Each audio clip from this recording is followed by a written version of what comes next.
always have a little bit of a clap because or a clap or snap. That way, when I look at the video or look at the audio later, I can actually put everything together because I have not Cool. just this recording, but I have other things recording. So, hello everybody. It's another good day.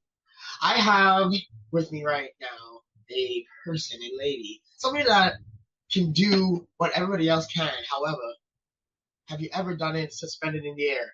Have you ever been to Cirque du Soleil and seen the people on the high rise, people on the skyline with the cords, with the two poles essentially going across? This lady here does not need any of that. This Taylor St. Germain has been, well, actually has been running up the ranks in slacklining in the last 4 years. She's actually one of the top three females in slacklining in the world. And on top of that, too, she's also from the good old Ontario. Actually, a little bit even of west of Ontario, Milton, Ontario. Starting as a person that was afraid of heights and now is traveling the world as a competitive freestyle highliner. She brings Cirque du Soleil to new and different peaks, and she also enjoys the journey that she's been on. I want to hear a little bit more about it. She also is she's currently trying to inspire others into things that they want to do, their personal challenges, and also highlighting the same things that she has herself. And without further ado, I just wanted to say hello, actually. How's it going, Taylor? Hello. Hello. Good. How are you? Another day in paradise for myself. It's actually raining right now in Ontario right now, so it's Oh unfortunate. no. But I'm looking at your pictures and I'm like, this is good enough. Yeah, it's very sunny in the south of France right now. So is this like Sunny but portion windy. that you're? Is this portion that you're in just another location that you go to? Do you guys choose a different location every day to I guess practice? Yeah, so actually I'm staying with my best friend, and she lives really close to a local climbing area. So there are like a good couple spots near her where we can set up lines. So she's had this line set up for just over a week. So we've just been coming up every day for just a quick like training session. But a lot of times, like Oh, if you're just highlining for fun, you do want to move around and see new spots. But for the purpose of training right now, we're kind of just staying put, like going as low effort as possible on the setup. yeah, see, that makes sense, right? I'm assuming it takes like roughly an hour, maybe to get it all done. So it does make sense to keep it there. But I also understand the Exactly. idea of seeing new vistas and going to new places. Also, it's kind of like any other sport, right? You want to learn better, Exactly. and the better is going to a new location. But let's go back to the beginning. Let's go back to Craig Kleinberg High School, the very first days of slacklining. Give us your hero's journey from the first days to essentially now. Yeah, so it's kind of an interesting story because if I had told myself, 7 years ago that I would be ranked second in the world for freestyle highlining, I would have thought that I was on crack. Because Yeah. um, it's like, I mean, I was terrified of heights my whole life. The fact that I even got into rock climbing was already kind of like wild for me. I remember I first started climbing, or yeah, I started climbing because I started working at the climbing gym. And I only started working there because my family friends opened up a gym and they were like, "Hey, do you want to work here?" And I was like, "I don't Yeah. rock climb." And they're like, "That's okay. You can just do birthday parties and stuff." I was like, "Okay, sure. I can work with kids." Okay. So started there. I remember my first shift, I looked at the top of the wall and I was like, "People go up there?" And my boss was like, "Yeah, you will too." And I just laughed. I was like, "No, no, you're not going to get me up there." And then obviously through working there, I got desensitized to the height a little bit, but that was a totally different feeling because, climbing, you're holding on to something, your chest is close to a wall, you feel a little bit more Yeah. secure. Fast forward to meeting my ex-boyfriend. We were together for 5 years, and the first year of our relationship, he decided to get into slacklining and highlining, and I was like, "You are absolutely insane." He put me on a high line, and I was like, no. I got on the first time and I came off and was like, never make me do that again. That is horrifying. And it wasn't even that high. It was like at a waterfall in Hamilton that was like Yeah. maybe 50 feet like above the ground. So like nothing close to what I've done Something that now. people would jump. Um, Something that people would yeah, I just mean, jump off normally, right? you wouldn't really want to jump. I guess yeah, you could jump into the water. So Yeah, if it exactly. was No deep enough, yeah, water. exactly. Yeah, you could cliff jump that high for sure. But I was, I don't really like cliff jumping either. That's another thing I'm working on. uh, But anyway, um, but yeah, so totally thought like I came home, told my dad, and was like, this is not for me. This sport is not for me. And he's like, that's okay. You don't have to do it. But then I would watch as my boyfriend at the time would go out highlining, and all the people would be out on the lines looking like they're having a great time, and they looked so cool. And I was just like, man, I wish I could do that. And then eventually that feeling inside me that was like, I wish I could do it, got loud enough to the point where I had to question, like, okay, well then why can't you do it? It's just Yeah, because you're scared? Like, okay, so get over it. Like that's like people overcome fears all the time. You've overcome your fear of rock climbing. You can overcome this. But it was so visceral. Like it was like I'd get on the line and my whole body would just like freeze up and shake, and I'd feel like I was gonna throw up, and like I'd get like that vertigo feeling, and I was just like, oh my God, this is never gonna be fun. Like there was for the first year, I just thought, okay, like I am going to be able to do this, but it's never gonna be fun. yeah, And then, eventually it started to become more and more fun. I would have moments where it was not so scary. But then anytime I would go to a new location, it was like the fear would come back all over again because I was now in a new spot. Maybe it was a bit higher, even if it wasn't necessarily higher than what I'm used to, it was still just like uncomfortable because it was new.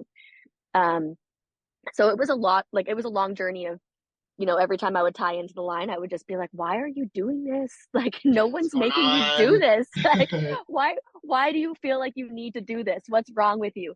But I really hate feeling limited by my fear. I hate that feeling of like, oh, I want to do something, but oh, I'm too scared, so I'm just not going to do it. Like, I really do not like that feeling.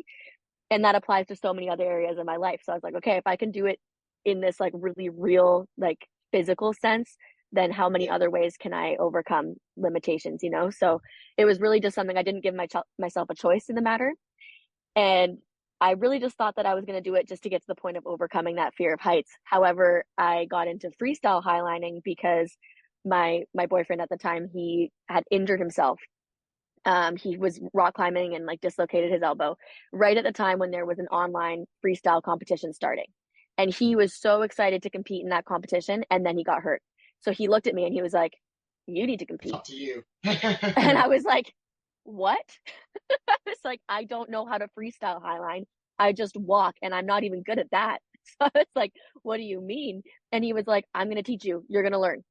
So I really owe that to him. Like, I'm really grateful that he pushed me to do that because that was at a time when freestyle highlining really was not something that I ever saw any women doing. Like, it was really just the men that were doing it. So I just kind of thought like it wasn't for me. Like, I saw men doing like crazy tricks and I was like, oh, well, of course they can do it. They're strong Yeah, guys. Now I'm doing tricks that are 10 times harder than those tricks. But in my brain at that point, it was like that was something that strong men did. It wasn't something that women did. So having that competition was kind of what kickstarted the fact that there was a female category. It really kickstarted women in the sport. And it showed me a lot what I was capable of. I realized like, oh wow, like this really isn't that hard. Like it's actually really fun. And my background was in competitive dance. So doing like the freestyle tricks really felt a lot like dancing on the line, and I just fell in love with it. So now here I am. yeah, right. It truly feels like going through that whole stage. It required a lot of things that you had before, like your dancing skill, your prior dancing classes, your dancing skills that you had, and you're taking that into where you are now. And the things that you've done, the things that I've seen read online is crazy, in my opinion. Like just alone to say that, okay, I'm on the slack line, to say I'm now doing tricks on the slack line, to also say I've done tricks now that only me and one other person in the whole planet has even done. So that's when I'm like, no way, congratulations. Like I tip my bond to you. Thank And you. I need to know how those came about, how those conspired. Well, yeah, so I guess continuing to compete in competitions online, I just got a lot more motivated in the sport. And then the way that I really excelled with like the tricks that no one else has done, those are like the shoulder rolls. So Yes. I've done, it's called a vortex. It's a triple shoulder roll. And the first person to do it, his name is Luquinha. He's from Brazil, and he is a really really skilled freestyle highliner, but mostly for shoulder tricks. I also really excel doing tricks on my shoulder, and a lot of people feel uncomfortable doing tricks on their shoulder, so they don't really try them. So I guess it became kind of easy to just continue pushing that direction.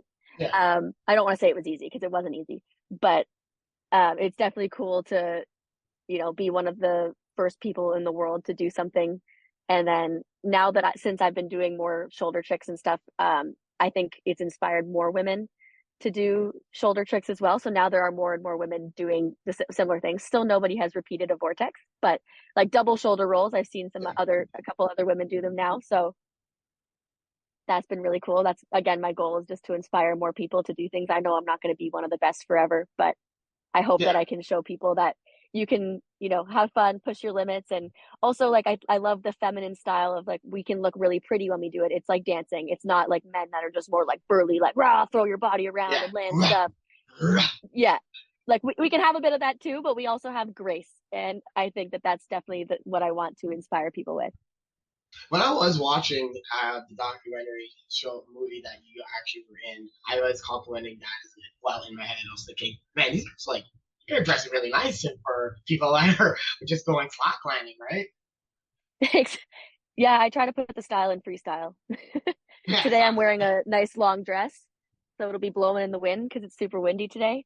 Gonna try to get some Wow, pretty see, clips in my pink dress. I is think it it's fun. Like, you do it common? Is it common to choose a dress over pants, or is it just today's the day? no, it's not very common. I do it kind of, I mean, once in a while, but it definitely it hurts your legs more to not have your legs covered. So I'm wearing leggings underneath, but it's still not ideal. I definitely Yeah, prefer wearing pants. I just like to be cute, so sometimes I sacrifice my skin a bit. but whatever that doesn't kill you makes you stronger. Absolutely. I I Exactly. actually back in a long time ago, maybe about a year, maybe even 2 years ago, I did try slack binding at was it at Trinity Bellwoods Park. I I was seen a gonna guy say it must have had been Trinity. it. Some guy had it set up, and I was like, all right, I'm gonna try this because well, it's just like everybody else, right? It's like it looks like it's some type of addiction to it. It looks like you can get better at it, and I'm about to have the guy that as I started to try to go across, I said, I'm going to do this. I'm going to do the whole thing. I'm going to go across. I'm even going to jump. I'm going to jump Yeah. and land 1 foot. It took me about an hour of trying over and over again.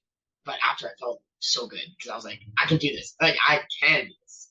And Oh then yeah. after that, I thought about it for 2 weeks. Maybe I should get my own slack line. Maybe I should get it. Maybe I should put it in my house. But then I thought about that. I thought about this concept of you're doing it in an actual more safe way versus me that would have it like 4 feet from the ground. That's the thing. Like people think highlining is so crazy and dangerous, but the reality is I can try much more difficult movements on the high line with very little consequences.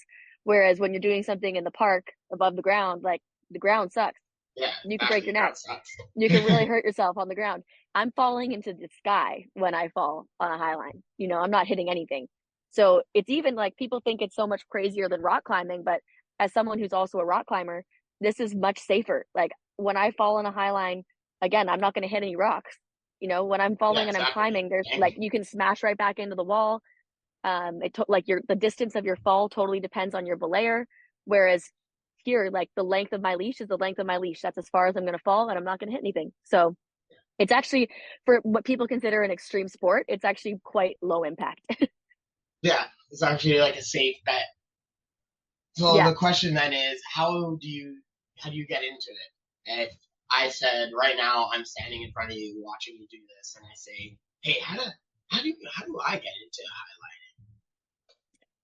Yeah, so for anybody who like is from anywhere near like a major city, it's really easy. So basically almost every like it's still a really growing sport, so it's this communities are still small, but for almost everywhere there is a Facebook group with people who slackline at the very least.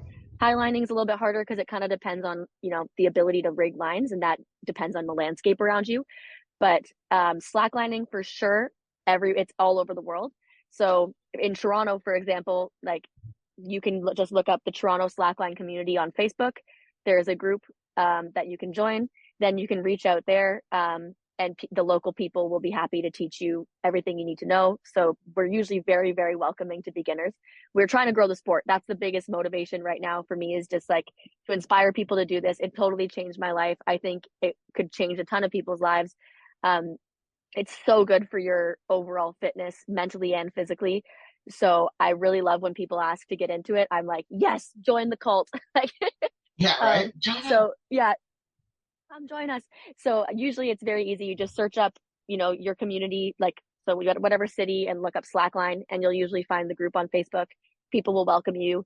To get into highlining, I always have to caution, like, you do not want to try it on your own.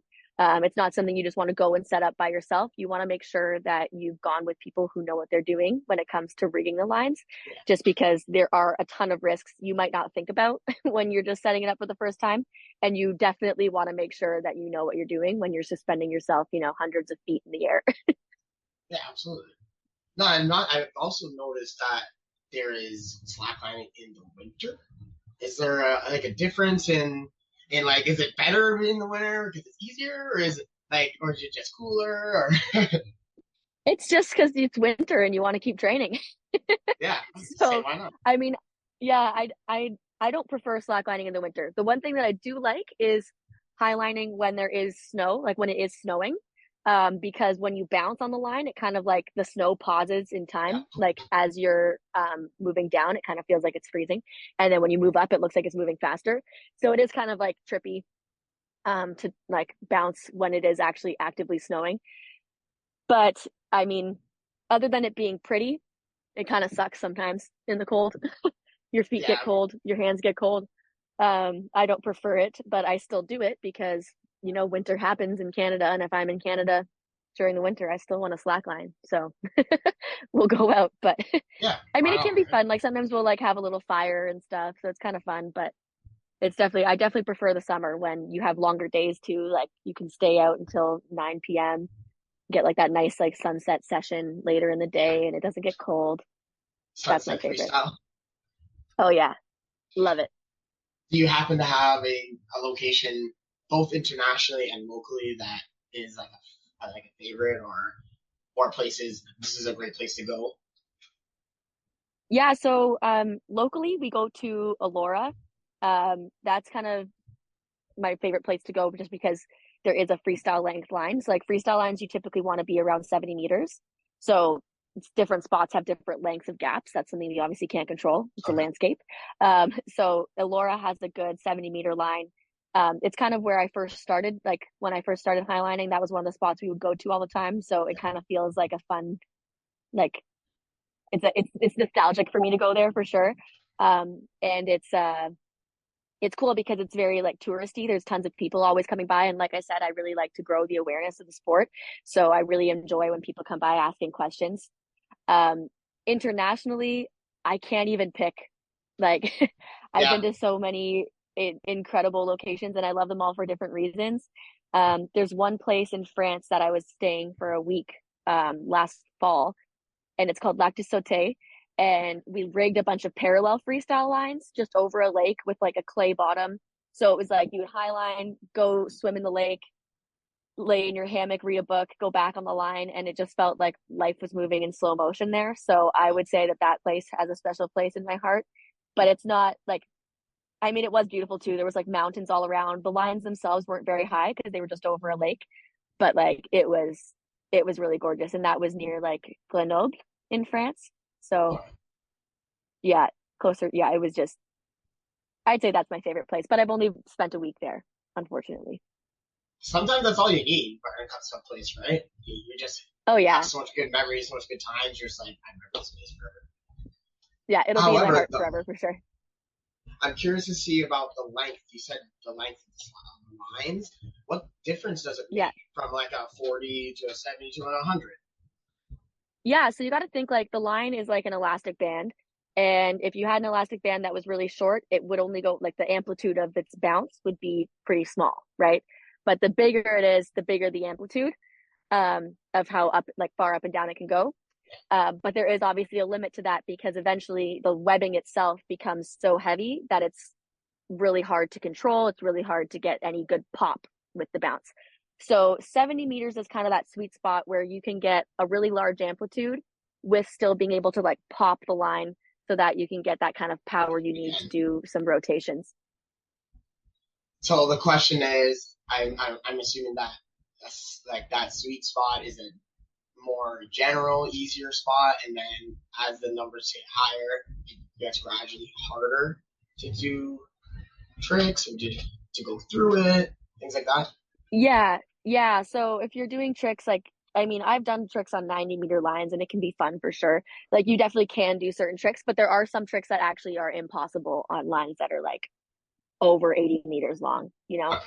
So it definitely is like one of those things where we can be a little bit picky sometimes about the length of lines. Yeah. Um, like a shorter line is like totally doable. So like you can do tricks on 50 meters. That's what I learned on. Actually, I learned on 40 meters. Um, but the bounce is just super fast. So you got to like throw Yeah. your feet on Uh, and like, yeah, pop it a little bit. So it definitely is a different experience. I would actually, I'm curious to see then if you get on the line and it's a different size or there's something different for that day. What would be like the tools that you use to overcome that? Your tools for anxiety when you get on for the first time? Questions like that. Yeah, so it's interesting because I learned originally to deal with my anxiety because my anxiety was around fear of heights. So I did a lot of breath work. I would use like essential oil roll-ons. I would try to like meditate before my sessions. Now it's very different. Like I would also listen to like really uplifting music and that would help me. So it's just like fun bad bitch Yeah. music, I call it. Yeah. Um, Is that and also the name now of the my playlist? yeah, it's called Bad Bitches Slack. My friend made it actually. Um, but yeah, so back then it was just, yeah, mostly the fear of like, actually doing the thing. Now my fear is more around performing. So like I really want to land a certain trick or I'm in a competition and I'm nervous about not performing well. I'm nervous about letting myself down most of the time. Like I don't want to go have a bad session and feel like, oh no, I suck at this now. I'm not progressing the way I want to. So to get me out of my head, I like to dance and that kind of goes back to like my dance background. I will put on fun music and at the anchor I'll dance and even like on the line in between like attempts to get out of my head, I'll just like start dancing and be like, okay, we're doing this because it's fun. Like this is fun.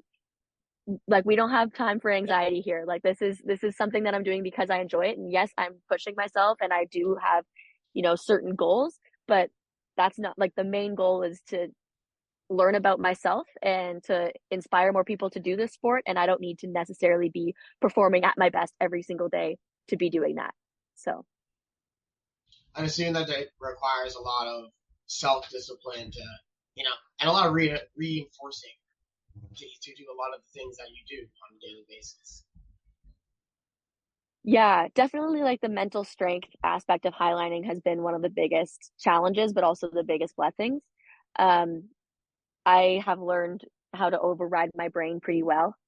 Um, that was something that I struggled with my whole life. Like I used to have like severe anxiety since I was a little kid.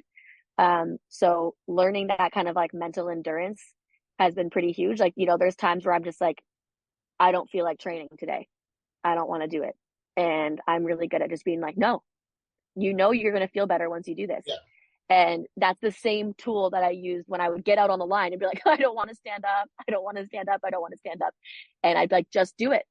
Like, you need to do it. You need to take a deep breath, be a big girl, and stand up on this freaking line right now. And so I feel like it's really cool being able to apply that to every aspect of my life. And you didn't even have to do the cold shower method. Like a lot of people say, oh, if you do cold Oh, shower, then you learn how to say no to things.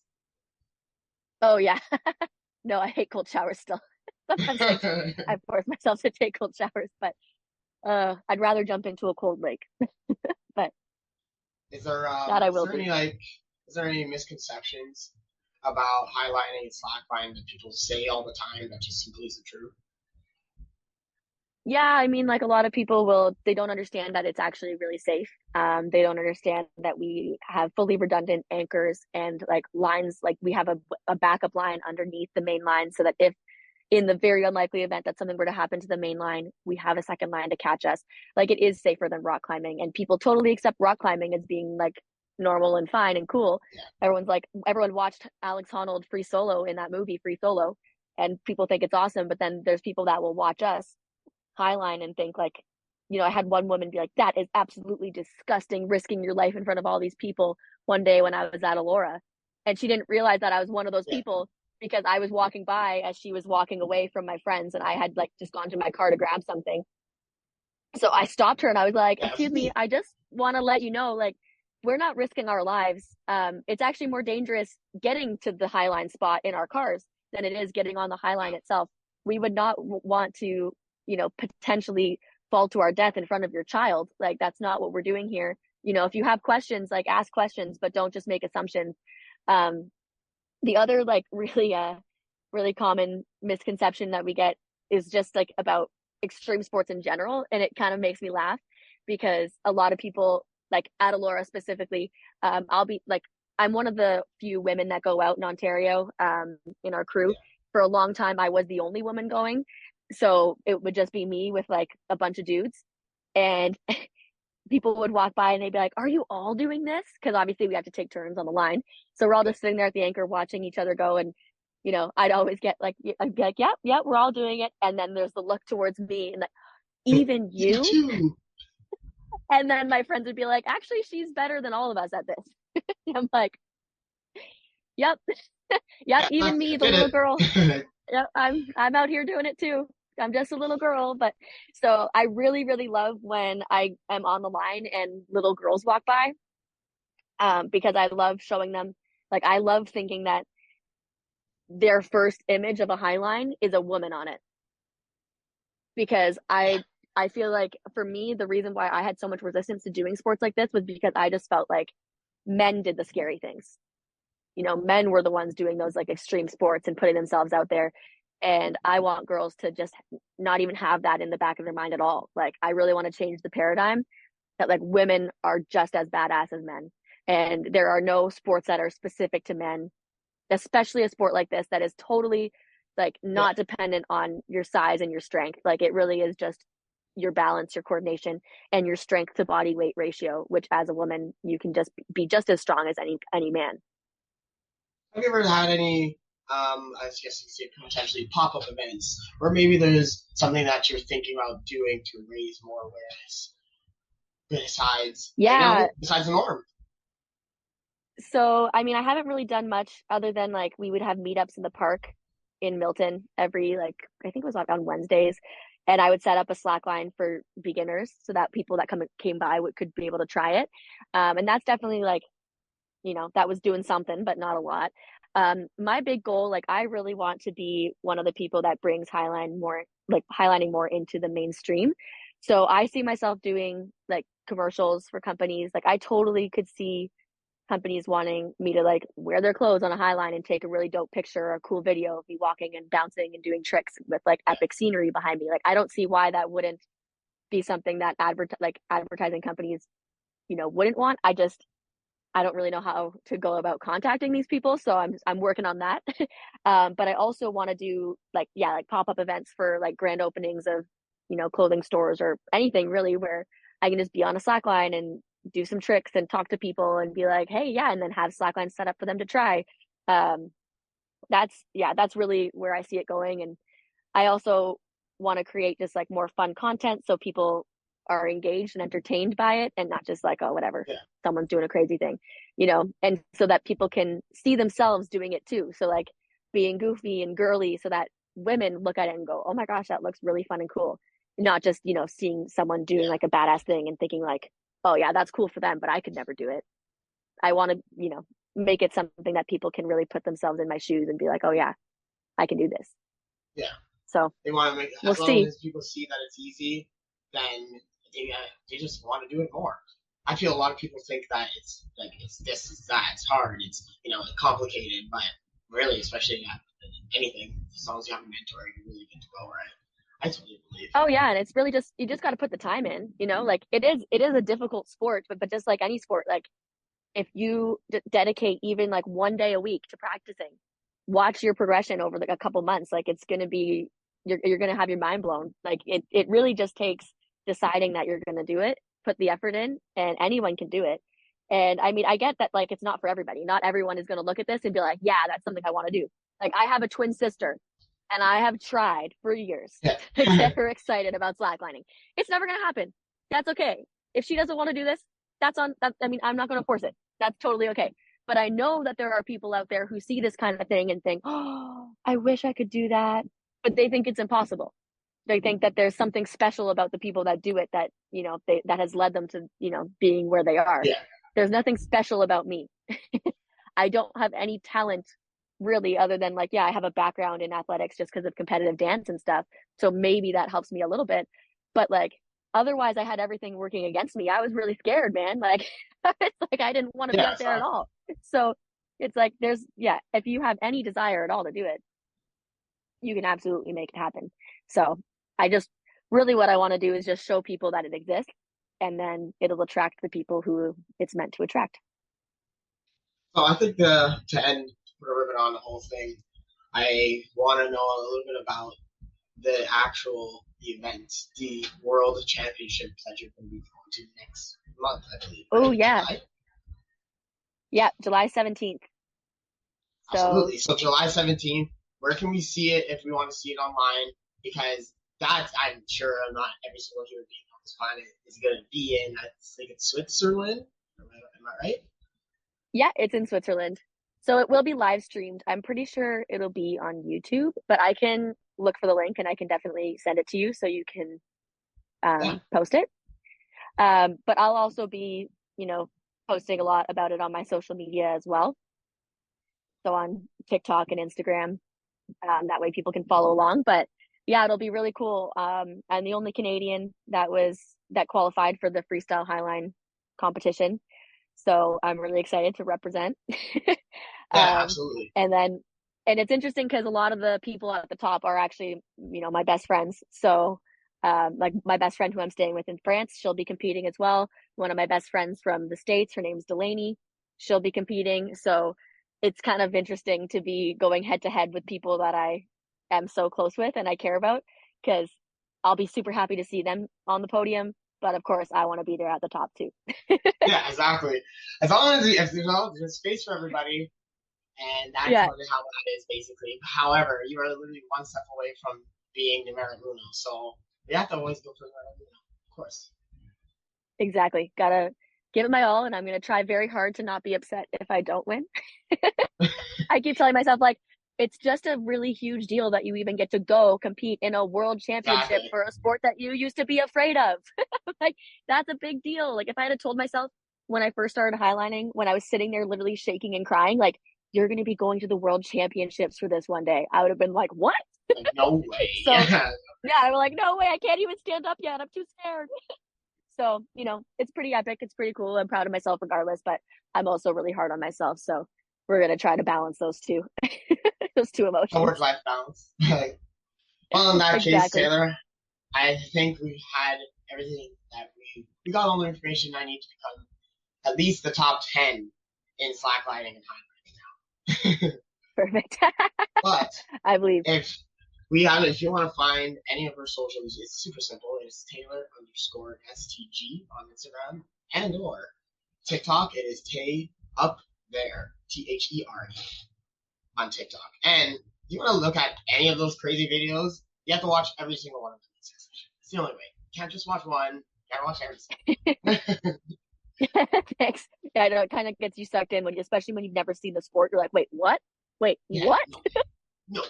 Again. Again. But in that case, then Cool. we're going to see you again next month. I hope that they actually have really good things. And when you come back to Canada, we'll have an actual hangout. We can actually do the highlighting. We can actually do the slacklining too. Yeah. Sounds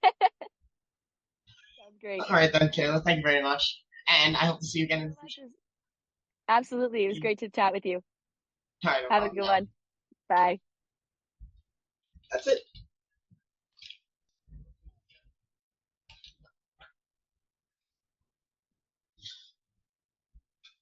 We got about 3 minutes left. I think this is the portion of the show where we always have to say, click that like button, smash that thing, send us a comment. Always remember that. You have to engage.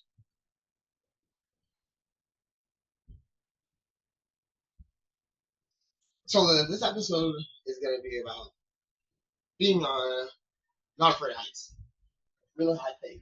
I've actually never, ever, ever even thought about doing something like this, but having that conversation and speaking with the person, guest that I have today, made me think, bro, I gotta try this again. Very long time ago, I actually did attempt to do slacklining, but this was literally on maybe a line 2 to 4 feet off the ground, and what I seen is not just being at least 40 meters off the ground, but also doing tricks suspended in the air. I thought I was in Cirque Soleil for a second, but it's even better. Let's go watch. Let's go listen.